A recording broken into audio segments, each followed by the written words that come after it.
Avec une vigilance extrême, cet habitant parcourt les décombres d'un immeuble effondré. Soudain, un signe de vie. Parlez très fort! Un cri de femme déchirant. Comme vous pouvez le voir, il y a un homme ici. Il est mort. Et personne n'est venu retirer son corps. Et on entend la voix d'une femme là-dessus.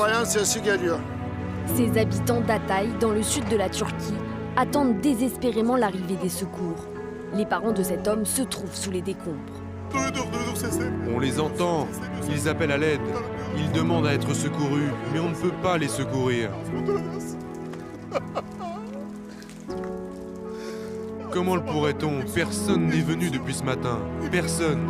Regardez autour de vous. Regardez. Des milliers de personnes sont ainsi piégées sous des ruines en Turquie. Près de 5000 immeubles se sont effondrés lundi dans le pays, à la suite d'un violent séisme de magnitude 7,8 et de dizaines de répliques, dont une particulièrement forte. Comme ici à Elazig, à 300 km de l'épicentre.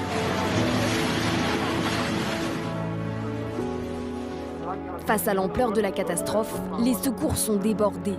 Partout, c'est une course contre la montre pour extraire des survivants, mais les opérations sont gênées par la nuit et les intempéries. Ici, à Diyarbakir, d'importantes chutes de neige paralysent l'aéroport. Des milliers d'habitants désormais sans abri passent la nuit dehors dans le froid.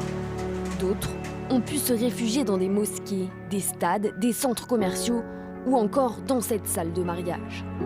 Après ce séisme, le plus important depuis celui d'août 1999 qui avait fait 17 000 morts, les autorités ont décrété un deuil national de 7 jours.